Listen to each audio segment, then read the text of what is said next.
Hi, welcome to Channel Squared, where we connect with you, the divine, and channel here with you live. I'm Heather Marie, founder of Soulgate. And I'm Jody Lynn Craven, founder of Abundance Consciousness. And today we're talking about the mirage or the illusion of life.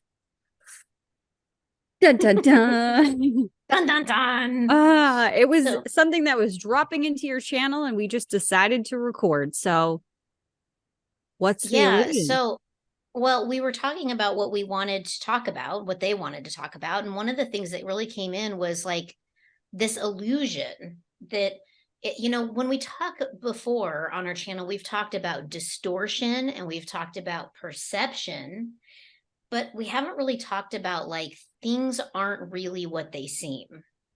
The illusion that we're living in a particular time frame or in a particular vibration or a particular evolution of humanity, but never like it's not distortion and it's not perception. It's just it's not what it seems that it is. So they're bringing forth like this illusion, like this, and you said it yourself, like this mirage, right? So what is mirage? Mirage Like, is the illusion of something else, right? yeah, like when you're in the desert and you're starved for water or something, and then you see, an ocean and it's not actually there. That was the Okay. first thing that came up in my mind. So the dictionary online says mirage, an optical illusion caused by atmospheric conditions, especially the appearance of a sheet of water in a desert or on a hot road caused by the refraction of light from the sky by the heated air. So that's exactly what you just defined mirage to be. And if we look at this in our current day, is there atmospheric conditions that are creating the illusion of something else? Well, what popped into my head like immediately is how our eyes actually work. It's all like light refraction. That's it. That creates an object. It's sound. I'm not a scientist, so don't quote me exactly on this, but I've seen as of late sound that is hooked up to like a plate that has sand on it, and at a certain frequency it changes the picture. And this person did a bunch of these and like stacked them on top of one another, and it made somebody's face. And so we were just talking about my eyes and the eye doctor appointment that I had and healing my eyes. And then now we're talking about the refraction. Like, is it the way that we're seeing the world, like the Matrix? I think so. I mean, I'm getting a yes. Me Yes, too. absolutely. I'm getting a yes, absolutely. So, what they're saying is that they're bringing us back to the hologram. So I know we've talked on our show before. If you've missed it in previous episodes, I'm sure there's one probably even talking about the Matrix or talking about the hologram. You might have to dig a little. It was a while back, but they're bringing us back to the hologram, that it's all illusionary anyway, and that the only reason that things look the way that they do is because we all agree that they look the way that they do because of the oneness, right? The way that we're all connected, we're all rolling up our energy and downloading our energy from one power source. So, as such, we are seeing things in a way that is illusionary. So That is sounds that so complicated. so is Like, can that you like, dumb this down for me, please? yeah, and give us tangibles? My question is it the collective that has agreed on something that isn't quite accurate, or like, is that what they're getting at?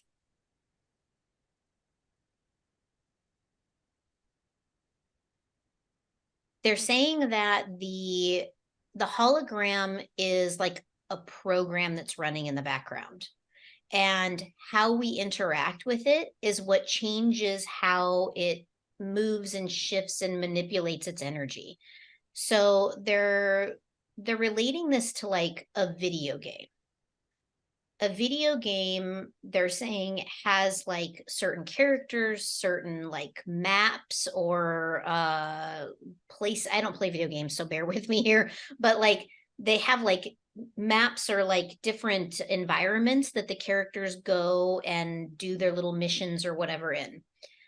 So they're saying that like if you think about the hologram as being that initial base programming of like the maps and the characters and all of the things, that as you move through the game, you'll have different experiences within those different environments with those different characters because of the choices that you make while you're like actively participating in the game or the hologram, they say.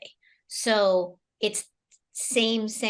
They're saying this is why so many humans are really like connected to the video game world, is because it gives them this new illusion, this new fantasy of reality, that even though they know that it's a game, there's still the question mark of, is it? So they're saying this is the mystery and the allure that creates this attraction to things like this fantasy, they say, with the air quotations. So what they're Okay. saying is that the hologram is just like a base programming, and that as the characters are moving through it, Yeah. it shifts and manipulates itself to create this new, they're like showing it like this big ball of magic. Like the image that they're showing me is like this, like kind of like magical sprinkle sparkle glittery thing, right? And so they're showing it as like this constantly evolving and transforming thing, almost like its own organism that's like learning from us as we are experiencing it. Did I get that right? In a gist, they say. Get the gist. Of course. So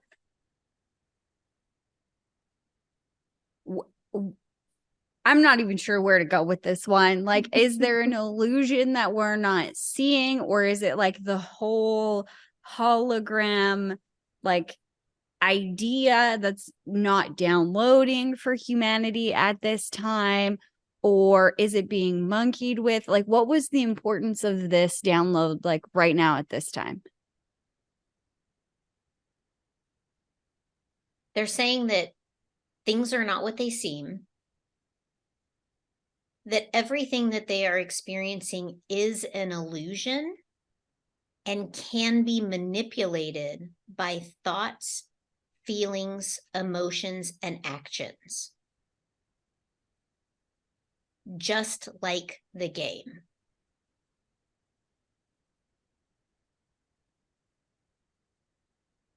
Okay. They're saying there's no predetermined beginning, middle, and end. They're saying there's no predetermined beginning, middle, or end. There is only what is, and it's constantly moving and evolving. That's what they're giving me. Okay. But how does your purpose, that seems like there is a beginning, middle, and end potentially with your divine purpose, how does that fit in to the game?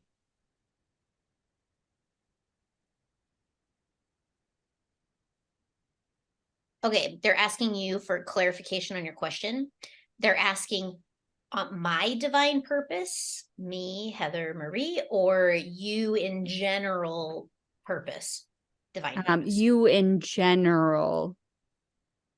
They're saying everyone is a character in the game, and they're saying that everyone has multiple like instances of their character in multiple maps.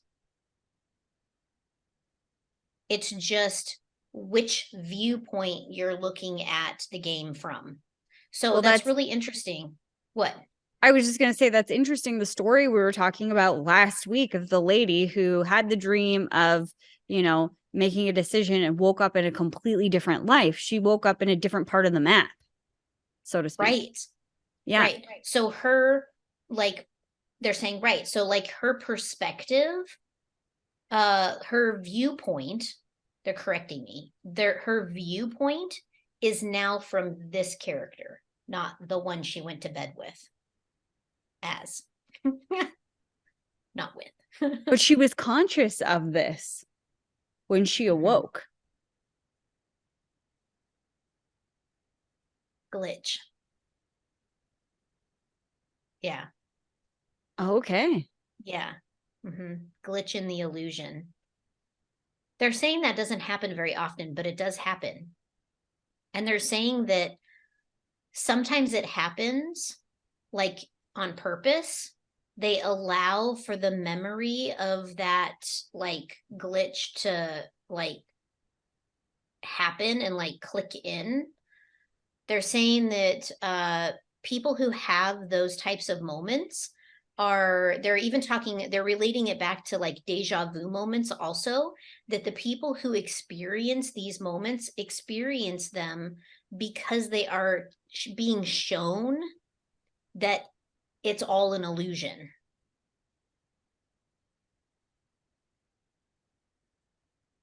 So they want to talk about deja vu for a minute. They're saying that when deja vu moments happen, it's a moment in time where,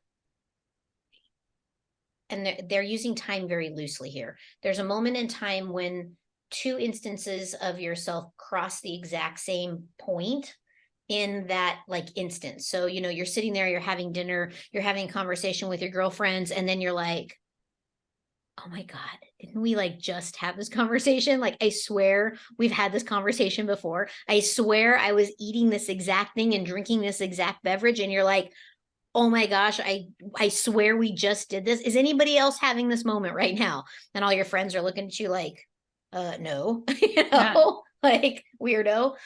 They're saying that in that instance, there's another, like in that moment, there's another instance of you having the same conversation with your friends. And that instance is also having the deja vu moment. They're saying it's like a parallel, like a snip in the trajectory. And that snip has you crash into one another, like in that second, in that moment, that instance. They're talking about also that there are plenty of instances where there's an instance of you that may even be living in the same neighborhood that you live in, identical to you, looks like you, acts like you, talks like you. Everybody swears it's you, and it's very confusing when it happens in such close proximity. They say that there is always this attempt to shelter this instance from running into the next instance, but it does happen from time to time. It's interesting. Something like that happened to you.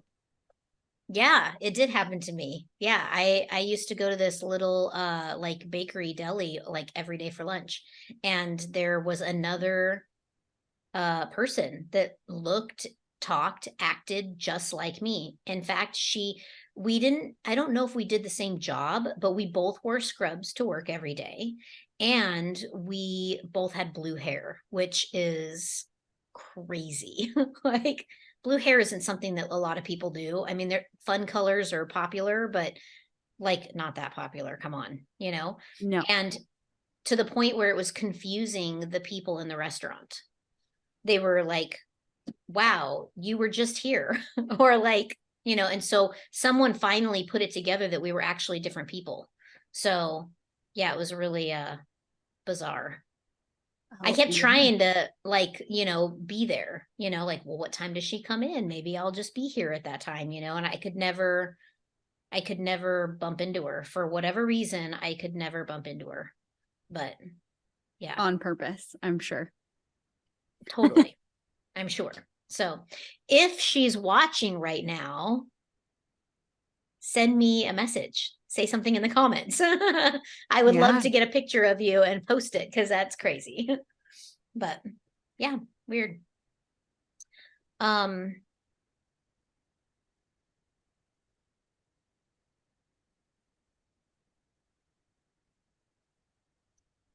do you have questions? Yeah. Okay. So everything is an illusion and it is manipulatable. I don't think that's a word, but we're using it. You can manipulate it. So now what?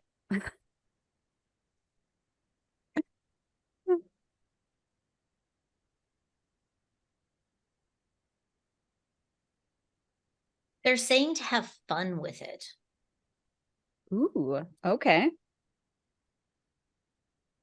They talk a lot about, and they're like bringing this up about how they talk a lot about finding joy in what you do and, really like you've won the jackpot by having this experience. Like your soul literally won the lottery getting to come here. And so like they talk a lot about that and they're saying it's really unfortunate that so many humans do not they do not appreciate the gift that they've been given. They do No. not explore and manipulate and have fun with the energy that they have available to them. They're saying that, you know, the soul is limitless. There is nothing that you cannot be or do or say, and nobody takes advantage of it, or very few take advantage of that. That there's still this limitation. They call it the perceived limitation of physicality. And So how do we Sorry, go ahead. the fact is that there is no limitation of physicality. Yes, if you walk out in front of a car and get hit by a car, it could break your bones. That doesn't mean that you're going to die. It doesn't mean you're going to be injured forever. I saw a clip on TikTok from a lady who fell 14,000 feet. Like she jumped out of a plane, like to skydive, and the guy who goes behind you or whatever, right? Like the guide. Mm-hmm. The Um, tandem. yeah, he pulled the chute too late because he didn't hook up something or whatever. He pulled the chute too late. And when he pulled it, the emergency chute went at the same time and they got tangled. So they didn't deploy. She literally fell from 14,000 feet. Boom, him on her back. Like she fell on her front, him on top of her, and she lived. And she wasn't like a sack of bones. Like Oh she my lived, God. Wow. right? Wow. That's crazy. I wonder if she'll ever skydive again. Probably not. I don't I know. mean, like that had to have been like a majorly spiritual experience, right? Yeah. Like you're plunging to the earth, like talk about getting right with God on your way down, right? We should try and get her on the show. We I should was figure out thinking the who that exact is. same thing. That would Yeah. be a super interesting conversation, I think. So if you guys are watching and you know this person, send her our way. We would love to interview her on the show Yeah. Tagger. about that experience. Yeah, tag her for sure. So one of the questions that came Mhm. in is can they give us some the word that comes through is workbooks, but that's not really what I mean. Exercises on how to play with this, how to manipulate it, how to achieve this, how to break through that perceived limitation of physicality. Okay, they're kind of laughing. They're being a little snarky. So let's just not have that. Um, they're saying it's really just about your your mindset, your belief. What you believe to be true is what will be true. So the exercise is going to be believing that you can do this, believing that you can break that limitation. And they're saying start with something small, like moving a paper clip. I don't even know how you would do that, but they're talking about like the kinetic energy of physicality and like how you can move things energetically without touching them. We've seen that. I mean, they made a whole, like, I think Netflix show about, Yeah. like, I think it was in a, like, some Netflix show, wasn't it? Or something on Amazon Prime, or I don't know if you guys know which one it is, drop it in the comments. But they did a whole show about that, you know? They put something like under a glass dome and like energetically got it to start spinning, right? Which anybody who's ever done Reiki can testify to the fact that you can move energy and people can tangibly feel it in their body. Mm-hmm. So they're like, exactly. So what they're saying is to start small, start with moving energy and moving things with energy.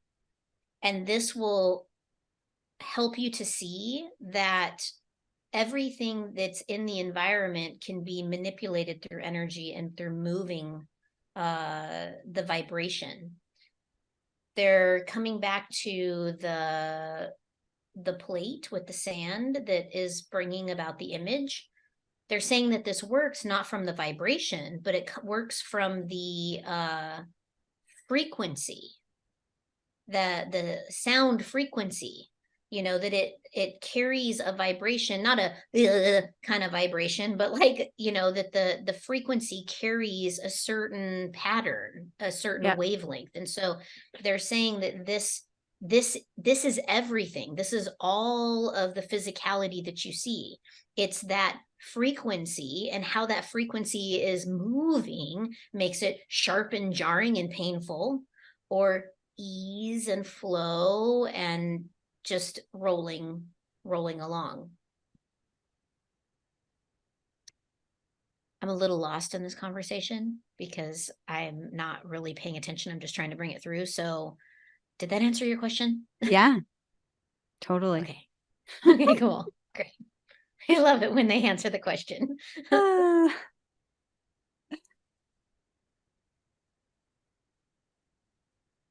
You got any more questions?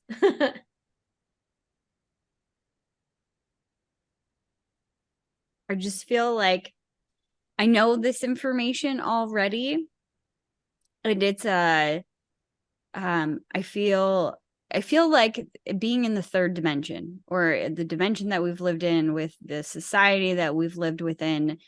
We've been here in terms of this is what reality is, and something that I have asked in the past, and this question has come back to me from people around me, like, how do you live in this dimension, like this reality here, and straddle that line of what you know of everything being an illusion. And that, I think that is the toughest thing. Like you have a 9 to 5 job, or like you have a business, or you have a family, and you got to cook dinner, and you got to do all of these things. There's all of this, I keep using this word, minutia, that we get stuck in. And I think the point of this conversation is seeing that all of that is also the illusion.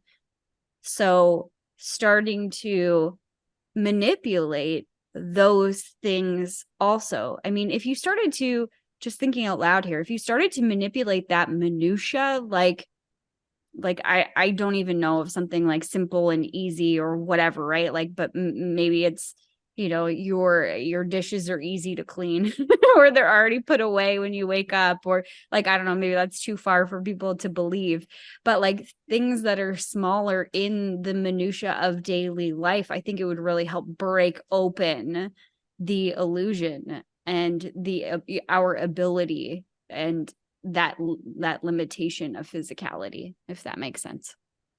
Yeah, one of the things that they're saying, that they're bringing in, is they're saying that and this is going to like appeal to the moms out there, that there are times when you are knowing that you have a lot to get done, right? You've got to get the house cleaned up, you've got to do all these things, right? And so maybe you are holding your little baby and your baby has fallen asleep on your chest.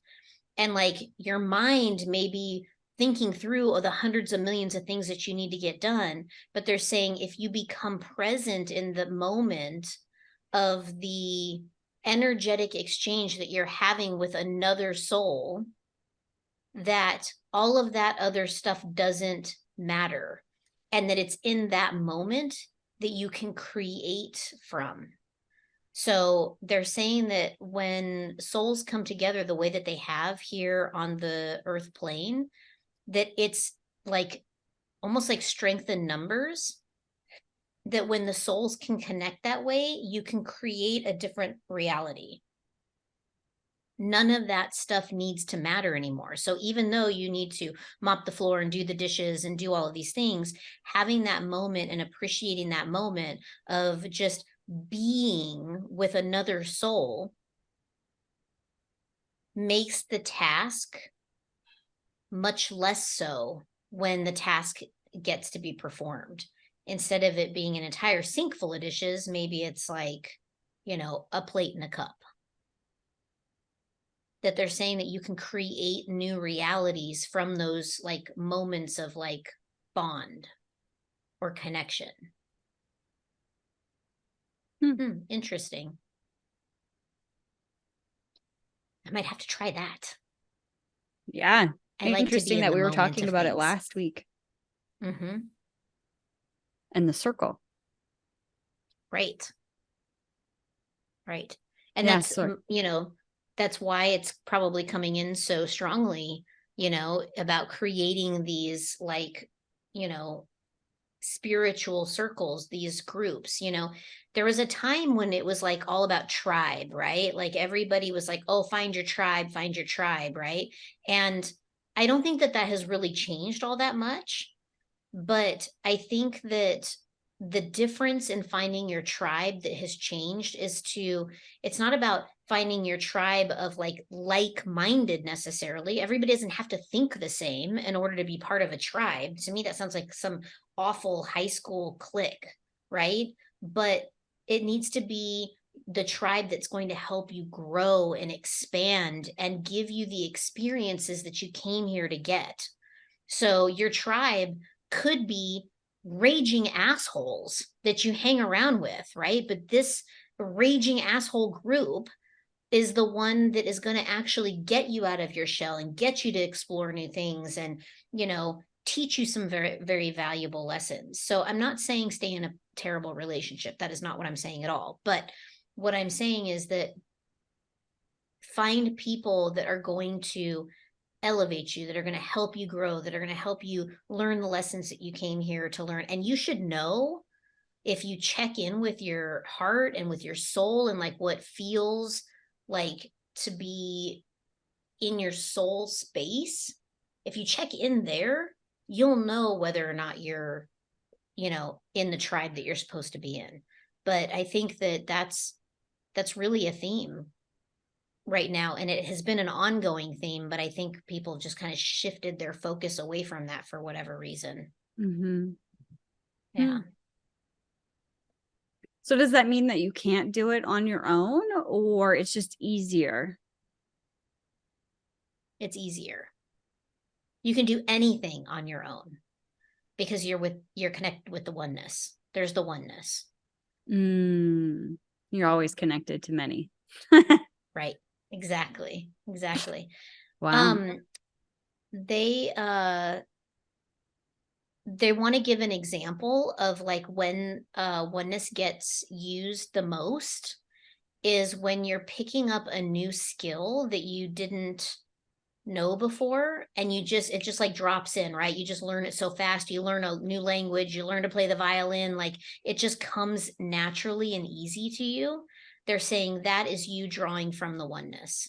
So either there's another instance of you that is already proficient, or there is you're just downloading from another soul that is proficient, that all of the information, all of the knowledge, all of the knowing, literally everything that is in the illusion of the universe that we live in is already done for you.